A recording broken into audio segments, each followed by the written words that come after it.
I had always dreamed of a fresh start, and when Jason and I moved into the old house in the Seattle suburbs, I felt like this was our chance. It was a place full of promise. Wide, quiet streets, tall trees, and a house that whispered the potential for a new life. It was supposed to be the beginning of something better, a new chapter where we could leave behind the noise of the past. But as time passed, the house slowly transformed into something else, something that didn't feel like a home anymore. It became a place where we both lost ourselves piece by piece. Every evening I would step out onto the porch, sit in the old rocking chair, and watch the sun dip behind the trees. The peaceful view was once a source of comfort, but lately it felt hollow. The beauty of it all, the warmth of the sunset, no longer gave me the sense of belonging I was searching for. My thoughts wandered, and I couldn't help but wonder what went wrong. We had planned our entire future here, but somehow everything was slipping through our fingers. Something, I didn't know what, had changed, and it made me question if I still recognized the life we were living. The walls of the house felt as if they were closing in on me. The silence between Jason and me was growing, and even when we shared a space, it felt like we were strangers passing through each other's lives. The house, with all its charm, became a cage, a reminder of everything I feared losing. I tried to push these thoughts away, telling myself it was just a phase, but deep down, I knew better. This wasn't a phase. This was the slow unraveling of something I couldn't fix. I closed my eyes for a moment, breathing in the cool evening air, trying to hold on to the hope that it wasn't too late for us. But as the day faded into night, I couldn't shake the feeling that the life we had imagined together was slipping further and further out of reach. Jason's late nights at work had become a constant. At first, I was concerned, wondering if something was wrong, if he was overwhelmed, or if there was something he wasn't telling me. But after months of it, I stopped asking. I stopped caring, or maybe I just stopped hoping. He'd come home at odd hours, his face pale and distant, his eyes clouded with thoughts that were never shared with me. I used to wait for him, pacing the house until I could hear his car pull into the driveway, but now I didn't even bother. I knew he'd be late. It was just part of the routine. When he finally did arrive, he was a shadow of the man I used to know. His mind was always somewhere else, somewhere far from the house, from me. I would try to start a conversation, something light at first. "How was your day? What did you eat for lunch?" But his answers were always clipped, almost robotic. "Busy," he'd say, or "It was fine." And I would smile, nod, and pretend everything was okay. But everything wasn't okay.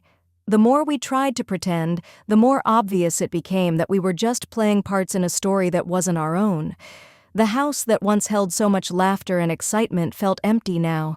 It was like we were just going through the motions, getting up, having breakfast, doing our jobs, and then retreating into separate corners of the house at night. The walls, which had once seemed full of potential, now stood as silent witnesses to our growing distance. I'd sit in the kitchen, chopping vegetables for dinner, and wonder when things had become so hollow. One night, as I sat in the living room alone, I heard Jason's footsteps in the hallway. For a moment, I thought he might actually sit down and talk to me, share what was going on inside his head. But instead, he just walked past me, into the bedroom. The door clicked shut, and I was left with the quiet hum of the refrigerator. The silence was deafening, and I felt the sharp sting of loneliness I had been pushing away for too long. I started to accept that maybe we were already too far gone. We were both here physically, but we were miles apart emotionally, and the worst part was that neither of us seemed to even notice. When Jennifer messaged me, I couldn't remember the last time we'd spoken. It had been years. Too many, really. She was a friend from college, one of those people you thought you'd always stay close to. But then life happened. Jobs, relationships, moves across the country. And suddenly, there was just an echo of a friendship that used to mean everything. She had always been a grounding presence for me. She was one of those people who could make you laugh until your stomach hurt, even in the worst of times. And when I saw her name pop up on my phone, I felt a pang of something familiar, something warm and safe. She was the type of friend who, no matter how much time had passed, could instantly make you feel like no time at all had gone by. The message was simple. Hey, long time no talk. Let's catch up? I hesitated for a moment, unsure. My life felt so heavy right now, and the idea of revisiting an old friendship seemed like too much effort. But then again, maybe that was exactly what I needed. I couldn't keep spiraling on my own. So I agreed, and we made plans to meet at a local cafe the following weekend. When I saw her at the cafe, I almost didn't recognize her at first. She had changed, of course. Years and experiences had etched themselves into her face, just as they had into mine. But there was something timeless about her smile. The moment she saw me, her face lit up, and she waved enthusiastically. The years melted away in that instant. We sat down and started talking, and surprisingly, it was easy. There was no awkwardness, no forced small talk, just the comfort of old memories and shared experiences. We laughed about our college days, about the ridiculous things we used to do, the misadventures that seemed so important at the time. Jennifer had always been able to make everything feel lighter, and even though I felt like I was carrying the weight of 1,000 unspoken things, I felt a little less burdened with each word she said. It was like a breath of fresh air, like I was reconnecting with a part of myself I had long forgotten. For a few hours, I wasn't just a woman in a broken marriage, sitting in an old house wondering what went wrong. I was just me. And that felt like a small victory. We talked about everything: life, love, the endless changes that had shaped us into the people we were now. But somewhere between the jokes and the reminiscing, something shifted. The conversation started to feel less like a simple catch-up and more like a deeper dive into parts of myself I had buried. I hadn't realized how much I had missed this, how much I had missed her, until we were talking again. It wasn't just the memories, though. There was something else in the way she looked at me, in the way she smiled when I said something funny. It was a familiarity, a connection that had always been there but was now almost tangible, like something we had left unfinished.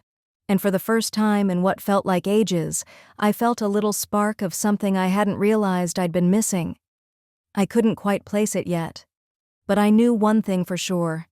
Seeing Jennifer again felt like stepping into something real, something raw, something I had almost forgotten how to feel. As we sipped our coffee, the conversation drifted to things we hadn't thought about in years. Jennifer was always good at bringing up the past, and for some reason, today I didn't mind. It felt like a safe place to revisit old memories, even if some of them were buried deep beneath layers of time. We talked about college, about the nights we spent staying up late in our cramped dorm room, talking about everything and nothing at the same time. We joked about the parties we used to sneak into and the disastrous road trips we took without knowing where we were headed, just for the thrill of the adventure. And somewhere, in the midst of all the laughter, Jennifer mentioned a time I had long since tried to forget. "Do you remember that summer?" she said, her voice quiet. "The one when we went to that cabin by the lake? You know, the one where everything felt so perfect. The time when we were more than friends?" Her eyes met mine with an intensity that made me freeze. The words hit me like a wave, sweeping me back to a time I had tried to bury, a time when Jennifer and I were closer than just friends. I hadn't thought about that summer in years, hadn't allowed myself to think about it. I was with Jason by then, and everything with him had felt right. But that summer with Jennifer, it was a different kind of right, a confusing kind of right. We had spent those long days by the lake in the warmth of each other's company, both of us caught up in something unspoken. There were moments, small, fleeting, that felt like more than friendship.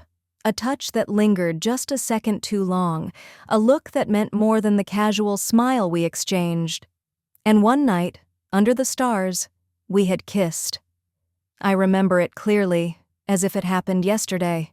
The way her lips felt against mine, the way everything else faded into the background. It had been brief, and then it was over, just as quickly as it had started. But that kiss, it stayed with me. It haunted me in the quiet moments, in the spaces where I allowed myself to question everything. At the time, I didn't know what it meant. I was in a relationship with Jason, and I didn't want to complicate things. But I also didn't know how to forget Jennifer, how to erase what had happened between us. I could see Jennifer's face in front of me now, her eyes searching mine for some kind of acknowledgement. I had avoided thinking about that moment, tried to let it fade into the past, but hearing her mention it out loud, so casually, so nonchalantly, brought it all rushing back. And I realized with a shock that I hadn't forgotten it. I hadn't forgotten her. Jennifer tilted her head slightly, watching me carefully. "I know we both moved on," she said softly, almost as if she were reading my mind. "But I've always wondered if you ever thought about it. About us." The question hung in the air between us, heavy and undeniable. I wanted to say something, to brush it off, but the truth was that I hadn't forgotten. I hadn't forgotten the feeling of being seen in a way I hadn't been seen before. And in that moment, I realized how much I had missed feeling that way. How much I had missed feeling alive in a way that had nothing to do with the life I was living now. I swallowed hard, the weight of the past sitting heavily in my chest. I started, but the words didn't come out the way I thought they would. What was I supposed to say? That I had never stopped thinking about that summer, that I regretted the way I had let everything go, that somehow, all these years later, a part of me was still holding on to something with her, something I had tried to bury. Jennifer smiled, though it was tinged with something deeper, something more knowing. "It's okay," she said gently. "We don't need to talk about it. I just wanted to remind you that there's always been something real between us. I think we both felt it. And maybe it's worth remembering now." And just like that, I felt something shift inside me.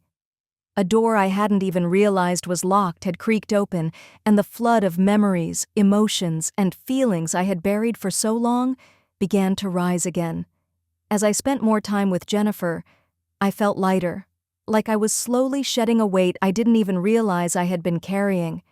There was a comfort in her presence, an ease I hadn't felt in a long time. She listened without judgment, letting me be vulnerable, something I couldn't do at home. Our time together became the highlight of my days. There was an unspoken connection that grew between us, something that went beyond friendship. I noticed how often our eyes met, how she smiled at me in a way that made my heart race. Every moment with her reminded me of who I used to be, of the person I had almost forgotten. It was like I was waking up again, but with that came the fear of losing everything I had. I could feel myself slipping, losing the ability to go back, and that frightened me more than anything. It happened one evening after dinner. We had shared a quiet meal together, and the air between us had shifted, heavy with an unspoken tension that neither of us acknowledged aloud. It wasn't unusual for us to sit in silence, comfortable in each other's presence, but tonight, something felt different. The room was thick with anticipation, as though we both knew that whatever was about to happen was inevitable. Jennifer had been looking at me differently that night, her gaze lingering, searching my face as though she was reading me, understanding things I wasn't even ready to admit to myself. My heart was pounding in my chest, and I tried to focus on something else, anything else, but it was useless. I could feel her eyes on me, like a quiet invitation, a pull I didn't know how to resist. Then she did something that caught me completely off guard. She reached out just lightly, touching my hand. The touch was barely there, but it sent a shock through me, like static electricity, making every nerve in my body stand at attention. I pulled my hand back slightly, unsure of how to react, but she didn't let go. She didn't pull away. The space between us closed, almost naturally. She moved closer, and before I could stop myself, I found myself leaning toward her. The air between us crackled with unspoken words, and in that instant, I couldn't think of anything except the weight of her closeness. I didn't have the strength to pull back. Her lips brushed against mine, tentative at first, and then with more certainty. It was like a dam had broken, an explosion of emotions I didn't know I was capable of feeling. The kiss was electric, a rush of feeling that was both terrifying and thrilling.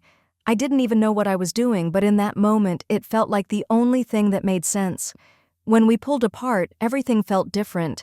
My heart was racing, and my mind was spinning. The world seemed to shift, and I realized with a shock that I had crossed a line I couldn't uncross. I had made a mistake, one I couldn't take back, but in that moment I couldn't bring myself to regret it. Jennifer was looking at me, her eyes wide, but there was no fear there, just something that mirrored what I was feeling, something dangerous and real. I wanted to say something, to apologize, but no words seemed right. We both knew that we had stepped into unknown territory and nothing would ever be the same. I couldn't believe it had happened, but at the same time, I couldn't help but feel that it was something I had been waiting for, whether I was ready or not. When I came home that night, everything felt different. The house, which had once been a sanctuary, now felt suffocating. I could feel the weight of my actions pressing down on me, and it was almost as if the walls were closing in. I hadn't even spoken a word to Jason yet, but somehow I knew he could sense it. He was standing by the door, waiting for me, his expression unreadable. I took a deep breath, trying to steady my racing heart, but it didn't help. The moment I walked inside, the tension in the room became palpable. The silence felt thick enough to suffocate. He didn't say anything at first, just watched me as I removed my coat, the silence between us growing more oppressive by the second. I knew that he knew something was wrong. He had been distant for months, but now he was sharp. His eyes focused on me in a way I couldn't ignore. "How was your day?" he asked, his voice flat, devoid of the usual warmth. "Fine," I replied, too quickly, too distracted. I could feel the words getting caught in my throat, knowing that I couldn't lie forever. And then the inevitable happened. "You're different," Jason said, his voice low but intense. "What's going on with you?" I opened my mouth, trying to form the words, but nothing came out. I thought of Jennifer, of the kiss, of the way it had felt so right, even though it was wrong. I thought of everything I had kept from Jason, everything I had buried deep inside, and I felt the guilt begin to consume me.